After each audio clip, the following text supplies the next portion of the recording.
Morning everyone, welcome to the 24/7. My name is Niharika Valia and I am with you with the area of ABFM.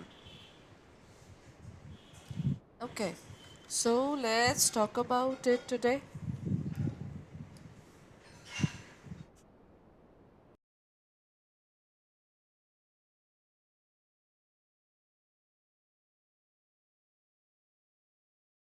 I hope I'm audible as well as clearly the PPT is visible to you.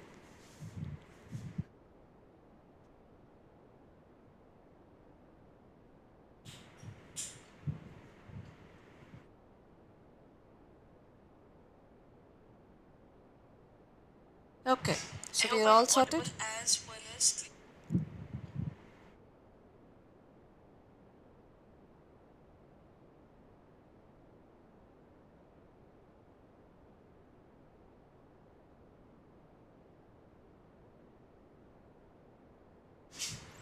Okay, so let's proceed further. Today, the first question says that positive NPV in project appraised by a firm may not occur on account of economies of scale, market reach, then product differentiation or intangible benefits. Due to which reason the NPV cannot be positive?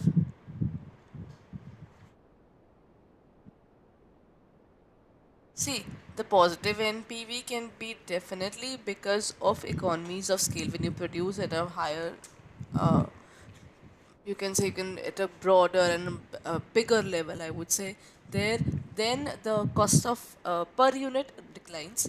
Market reach, definitely something which if you reach out to the bigger market, it again leads to economies of scale, because if you have a greater market reach, it is easier for you to access the market and you can generate more money for yourself, right?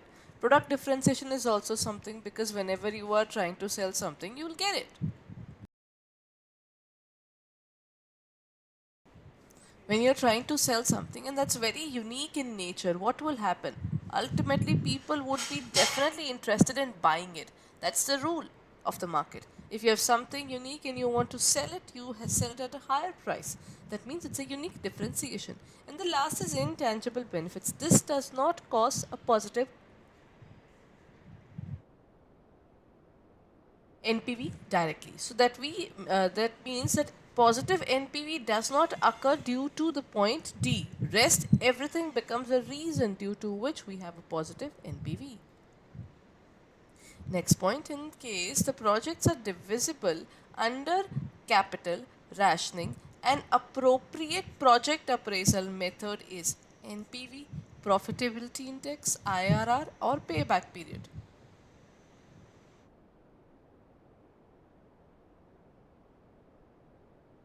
In case the projects are divisible under capital rationing. Capital rationing is what? Under capital budgeting, now you'll find this particular concept. They say that acha, if I have got 1 lakh rupees in my pocket and I have got 4 projects to be handled, I don't have to choose one. Remember, when we talk about this, I don't have to choose one. Ultimately, what I have to do is I have to allocate funds and different.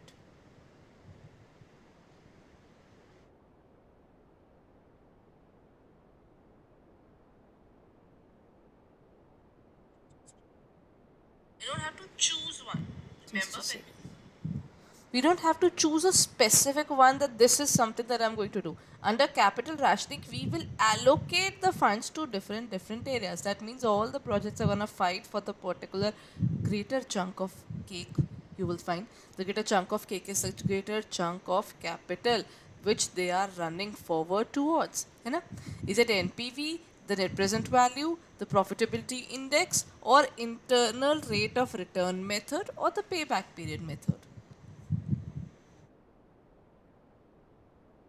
Which one's the best one?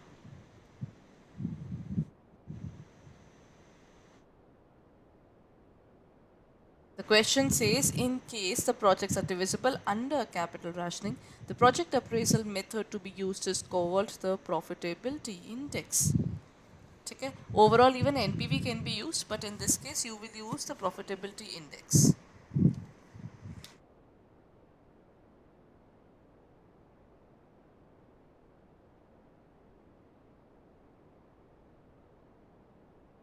There is profitability index.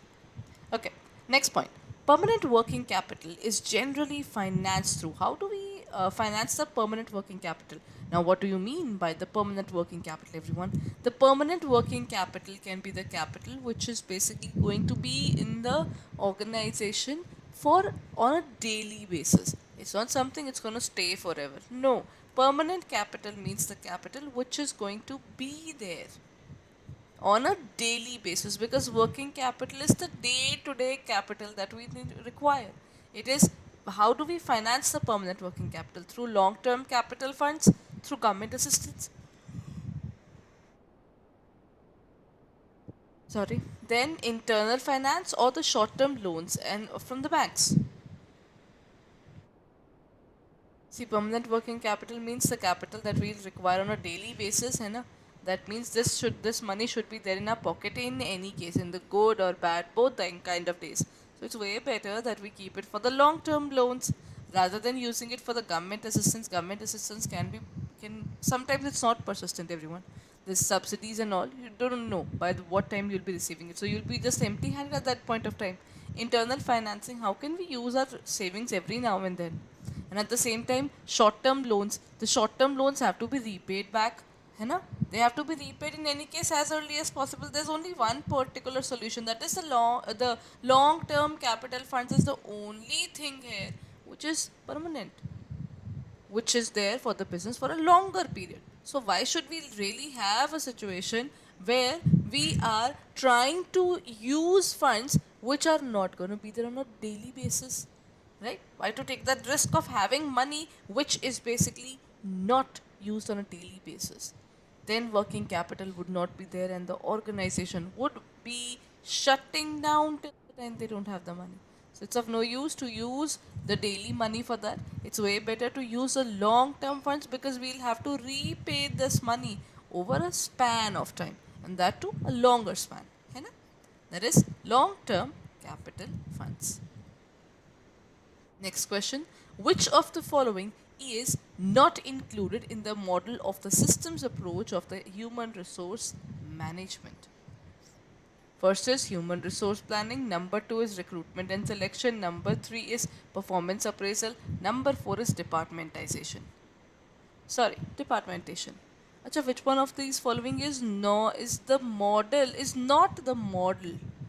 which is included in the HR management? This particular topic is from module A, staffing. That's the topic.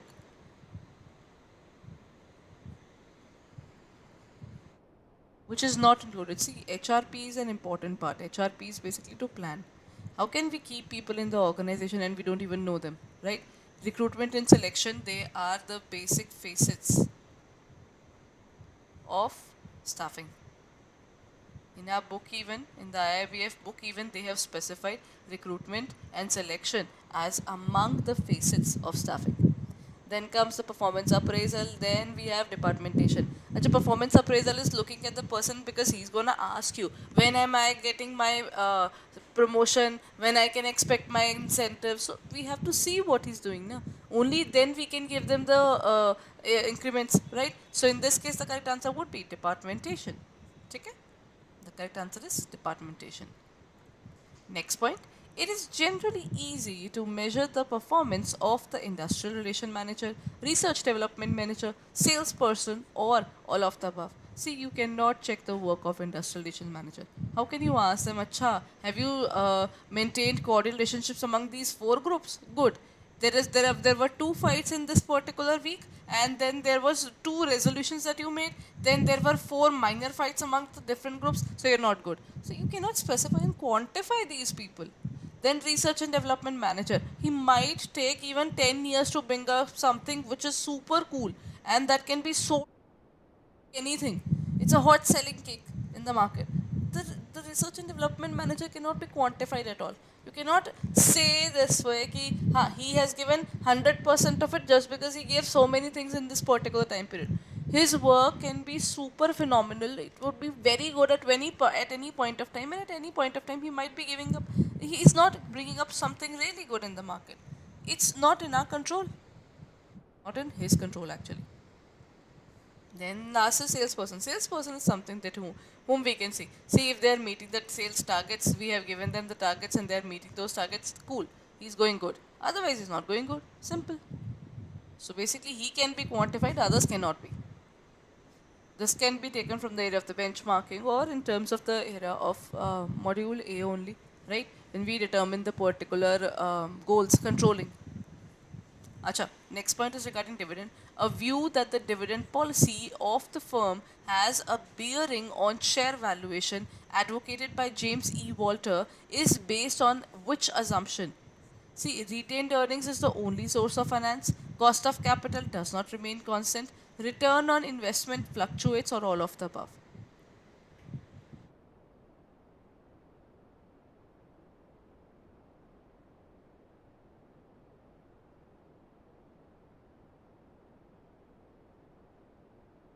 Under the dividend policies of James Walter, he says that retained earnings is the only source of finance. He strongly believes in that. This was the basic assumption on which the entire model was made, that ultimately retained earnings is something that we already have. This is what we have. So we have to look forward towards our sources very carefully. Okay? Then comes the next question. The cost of capital declines when the degree of financial leverage increases. Financial leverage is was what everyone. Financial leverage is the money that we are infusing in your business every day. See, if you see a car, how do we increase the speed of the car? If I'm going on the first gear, can I reach the speed of 50? I can speed up to 90. Can I speed up to 100? Is it possible? No, it's not. Till the time you don't put more and more support of the gears. That means I need to reach up to fifth gear if I want to increase my speed up to 90. Right? I cannot stay at the fourth gear even. That means if I want to grow further in the business, how can I keep with that limited sources of finances and expect that phenomenal growth rate would be there? Right? Can we rely on ourselves? Actually, can we put so much of pressure on ourselves? On the business that it will increase in any case? We cannot. We'll have to rely on the area of financial leverage there. Financial leverage is what, everyone? Financial leverage is infusing money into the business on a daily basis because we want growth, and if we want growth, it wants sacrifice. Simple rule.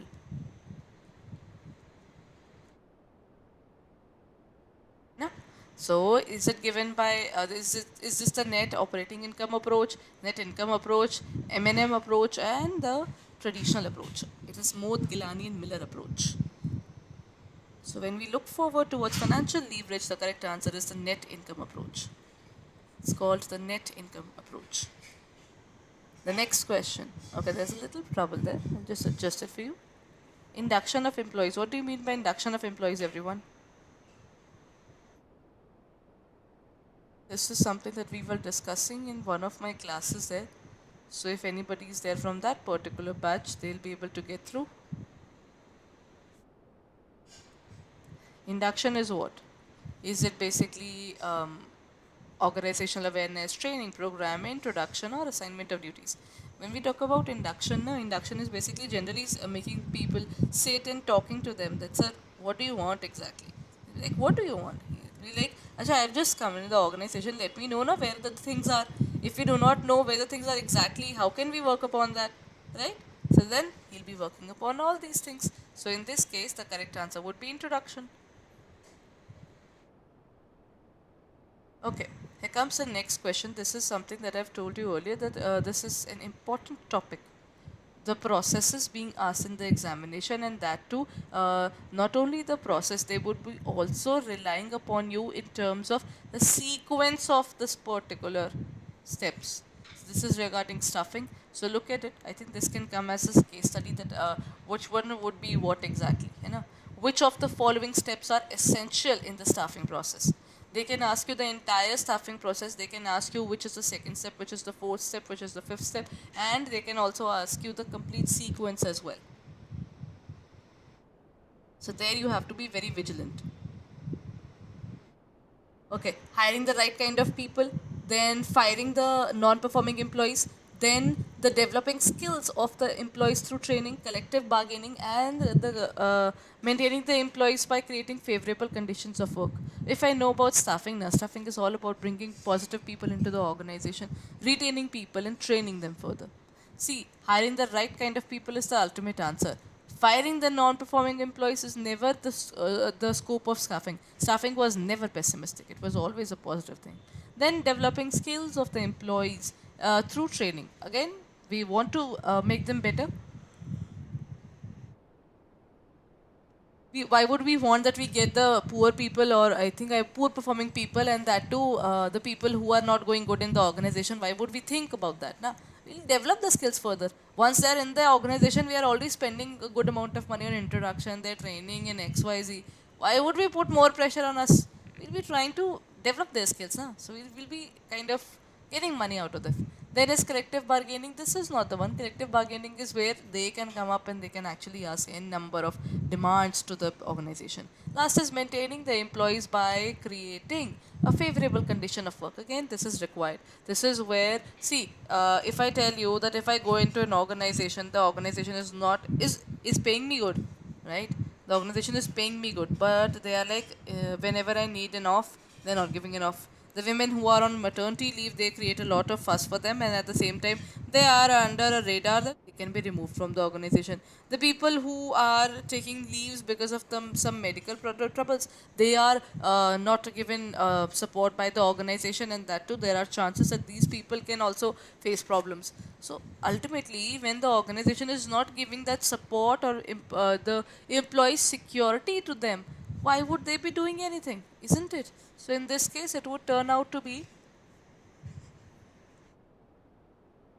what is important in terms of staffing. It is 135, 123, 345, or 234.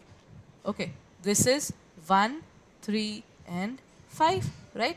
2 and 3 are not suitable for staffing. Rest everything else is, right? This 1, 3, and 5. Next question. On the job training does not include job rotation, planned progression, sensitivity training, or temporary promotion. What is it that it does not include?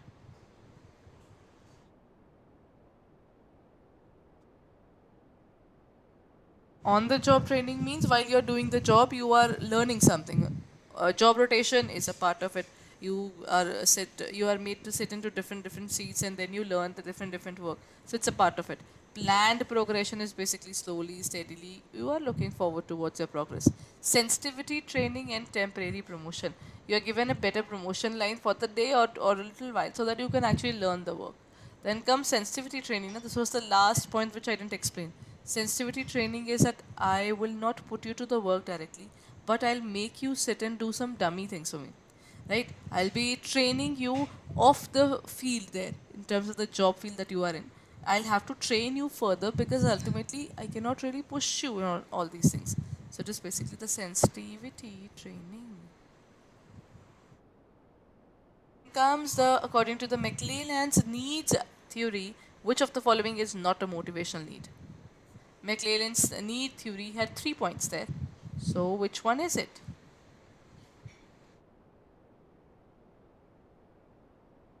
The correct answer is need for power, need for security, need for achievement or affiliation.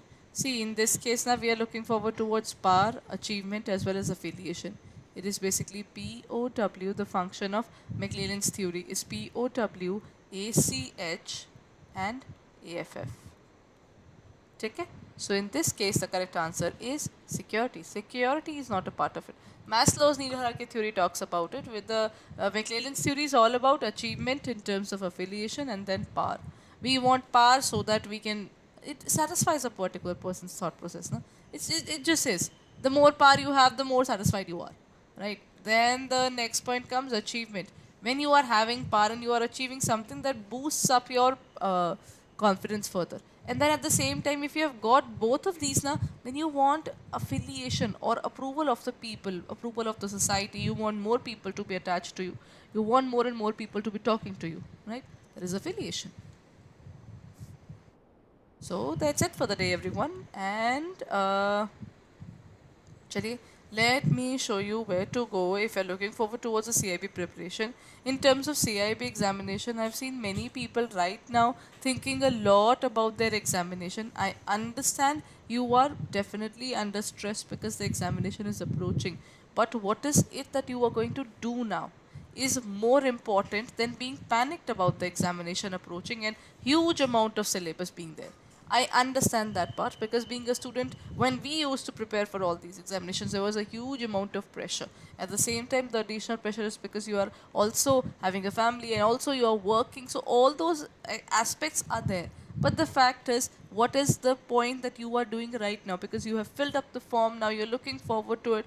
How much time would you like to delay? You never know at what point of time they will make it more difficult. है ना? Every particular attempt when you are missing out on it, they would be making the examination difficult. If you would have given the examination earlier, then things would have been different. Now the things are more challenging. So the best thing is that you literally look forward to it right away. Start it, finish it, and move on. That's the key, right? So if you're preparing for this examination, there it is. In terms of our classes, this is what we are going with. Or so for at this point of time, revision batches going on, everyone. You can revise the particular all these things together. This is what you can do. You can use the code prep78. That is, you can use the code prep78 and you can get the discount of up to 78% there, and you can also use the code by 541. Take it. That will give you a discount there. So if you're looking forward to it, both are there, but I think you can look forward towards both of these methods in terms of taking up the courses. And the next point, this is the revision batch, everyone. Other than the revision batch, let me give you another view, that is